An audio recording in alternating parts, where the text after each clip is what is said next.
Bismillahirrahmanirrahim. Assalamualaikum warahmatullahi wabarakatuh. Saya Muhammad Zulfadilah bin Billy, pelajar Diploma Perguruan Agama Lepasan Ijazah, nombor metrik 21LL030, akan menyampaikan resensi buku 48 Laws of Power, tajuknya Law 29. Resensi buku ini adalah untuk kursus pengurusan kokurikulum, pensyarahnya Cikgu Muhammad Amirul bin Abdul Rahim. Alhamdulillah, sedikit pengenalan tentang buku dan juga penulis. Buku 48 Laws of Power adalah sebuah buku non-fiksi yang mengandungi hukum-hukum bagaimana seseorang itu mencapai kekuasaan di dalam kehidupan, perniagaan dan lain-lain. Ia mengandungi 48 hukum-hukum dan telah pun dikarang oleh penulis Amerika Syarikat iaitu Robert Greene. Ia diterbitkan pada tahun 1998. Buku ini menjadi sebuah buku bestseller dengan terjual sekitar 1.2 juta naskah. Law 29, Plan all the way to the end, ataupun rancanglah dengan tuntas. Bahawa sesungguhnya pengakhiran itu adalah segala-galanya. Rancanglah sehingga ke akhirnya dengan mengambil kira kemungkinan dari segi kesan ataupun halangan, malah perubahan nasib sehingga apa yang kita kerjakan menjadi milik orang lain. Dengan merancang sehingga ke akhirnya, seseorang itu tidak akan merasa takut dengan keadaan dan sebenarnya tahu bila perlunya untuk berhenti. Bimbinglah nasib kita dan juga menentukan masa hadapan dengan berfikir jauh ke hadapan. Bagi Law ke-29, penulis membawakan beberapa kisah. Ada dua kisah menarik yang menunjukkan bagaimana Law ke-29 ini mempengaruhi kejayaan seseorang. Yang pertama, transgression of the law, bila mana Vasco Nunes Bilbao, seorang pengembara dari Spanyol, mempunyai hajat yang besar, iaitu ingin menakluki emas ataupun dikenali sebagai Columbus Gold. Tetapi pada akhirnya beliau mencapai kegagalan sepenuhnya kerana melalui interpretasi yang telah dilakukan oleh penulis, beliau tidak mempunyai perancangan yang amat teliti dan mudah berubah-ubah. Kadang-kadang dipengaruhi oleh emosi beliau, dan satu juga beliau tidak sebenarnya mempunyai tujuan yang amat kukuh. Manakala cerita yang kedua yang dibawa pula adalah berkenaan dengan seorang pemimpin, iaitu Otto von Bismarck.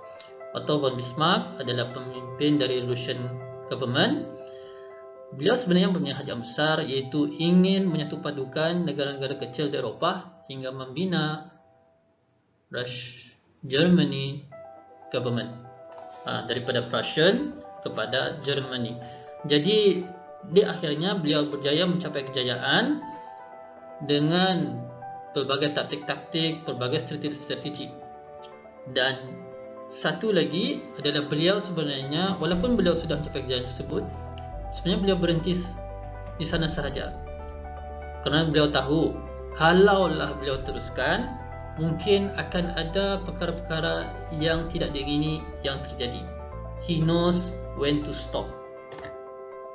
Jadi daripada kisah ini, penulis membawa kisah-kisah dua watak dalam sejarah dunia dan dua hasil yang berbeza.